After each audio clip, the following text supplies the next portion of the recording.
నాగరాజు గారు చేసుకోండి. Hi friends, ఎలా ఉన్నారు? నేను మీ హేమంత్. ఈరోజు మనం సీక్రెట్ గేమ్స్ ఎపిసోడ్ 7 ఎక్స్ప్లెయిన్ చేసుకుందాం. ఇంకా మీలో ఎవరైనా ఈ సిరీస్ లాస్ట్ వీడియోస్ని చూడకపోయింటే ఆ వీడియోస్ చూసి ఈ వీడియో చూడండి. మీరు మా ఛానల్లో వచ్చే ప్రతి వీడియోని మిస్ కాకూడదు అనుకుంటే మా ఛానల్ని ఇప్పుడే సబ్స్క్రైబ్ చేసుకోండి. సో ఇంకా ఏమాత్రం ఆలోచన చేయకుండా వీడియోలోకి వెళ్ళిపోదాం.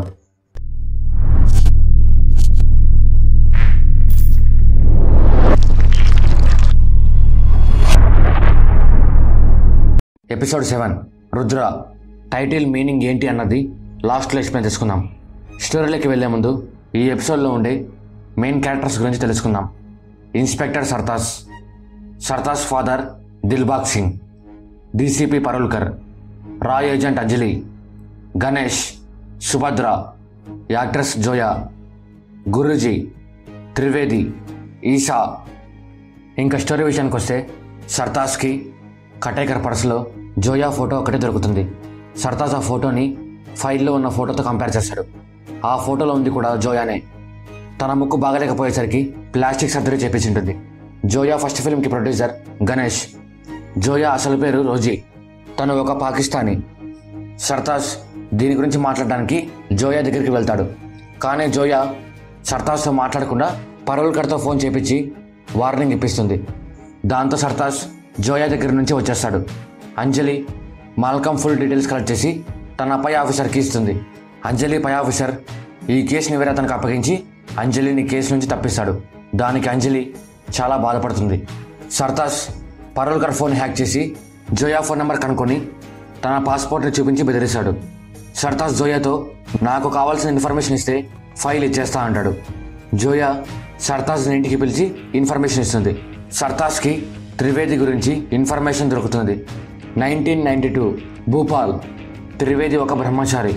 తను కూడా గణేష్ థర్డ్ ఫాదర్ గురూజీకి ఫాలోవర్. గురూజీ త్రివేదితో 25 ఇయర్స్లో ఇండియా మొత్తం మారిపోతుంది. అప్పుడు మన వాళ్ళంతా ఫారెన్కి వెళ్ళిపోతారు. గురూజీ ఈ పని చేయడానికి ఒకరిని వెతకమని త్రివేదితో చెప్పింటాడు. త్రివేది ఈ పని చేయడానికి గణేష్ని ఎంచుకుంటాడు. గణేష్ సుభద్రాని కొంచెం అర్థం చేసుకోవడానికి ట్రై చేస్తూ ఉంటాడు. సుభద్ర గణేష్తో చాలా సంతోషంగా ఉంటుంది.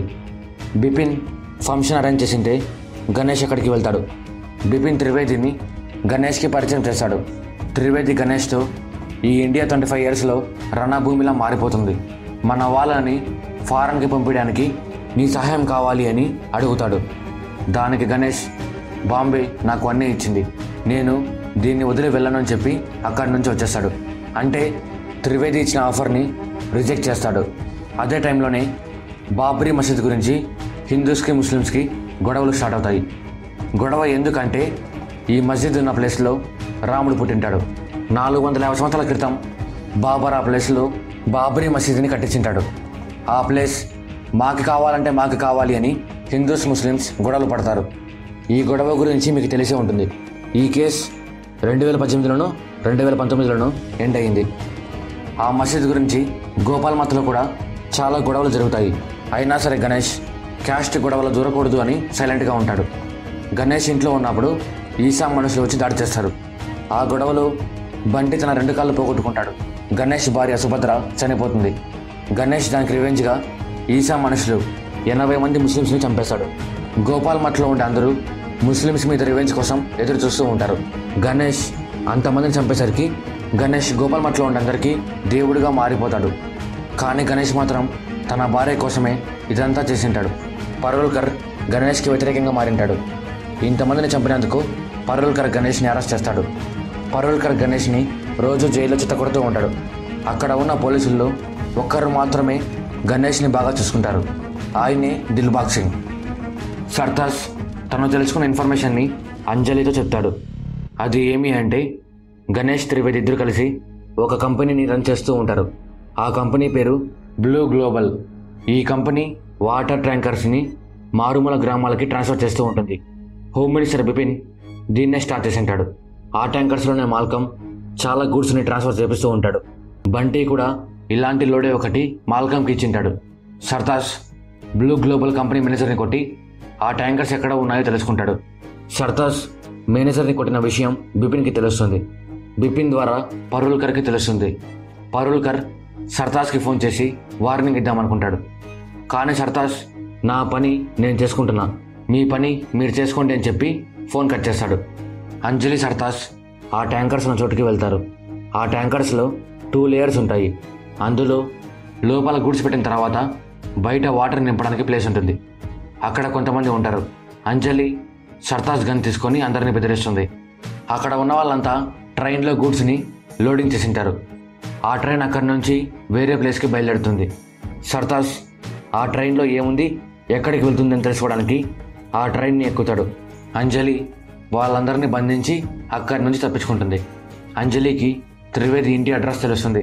అంజలికి త్రివేది ఇంట్లో కొన్ని క్లూస్ దొరుకుతాయి. కానీ ఇంతలో మాల్కమ్ అక్కడికి వచ్చి అంజలిని చంపేసి అక్కడి నుంచి వెళ్ళిపోతాడు. ఇక్కడ ఎపిసోడ్ ఎండ్ అవుతుంది. ఇప్పుడు మనం ఎపిసోడ్ 7 టైటిల్ మీనింగ్ ఏంటి అన్నది చూద్దాం. హిందూ పురాణాల ప్రకారం రుద్ర అంటే బీభత్సం మరియు కోపంతో ఉన్న దేవత.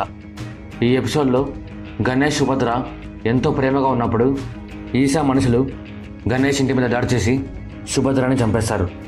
దానికి గణేష్ తన భార్య మరణానికి ప్రతీకారం కోసం కోపంతో చాలామంది ఈశా మనుషులను చంపి బీభత్సాన్ని సృష్టిస్తాడు. మరి మాల్కమ్ అంజలిని చంపిన తర్వాత పోలీసులకి దొరుకుతాడా లేదా, సర్తాజ్ ఆ గూడ్స్ ఏంటి అన్నది తెలుసుకుంటాడా లేదా, ఇలాంటి మరెన్నో ప్రశ్నలకు సమాధానాలు నెక్స్ట్ ఎపిసోడ్లో తెలుసుకుందాం. అదేనండి ఫైనల్ ఎపిసోడ్లో తెలుసుకుందాం. మరి మీరు ఆ ఎపిసోడ్ని మిస్ కాకూడదు అనుకుంటే మా ఛానల్ని ఇప్పుడే సబ్స్క్రైబ్ చేసుకోండి. అలానే ఈ వీడియోని లైక్ చేయండి, మీ ఫ్రెండ్స్ అండ్ ఫ్యామిలీతో షేర్ చేయండి. ఎపిసోడ్ లింక్ కావాలి అంటే డిస్క్రిప్షన్లో ఉంటుంది. మరో వీడియోతో మళ్ళీ కలుద్దాం. అంతవరకు బాయ్.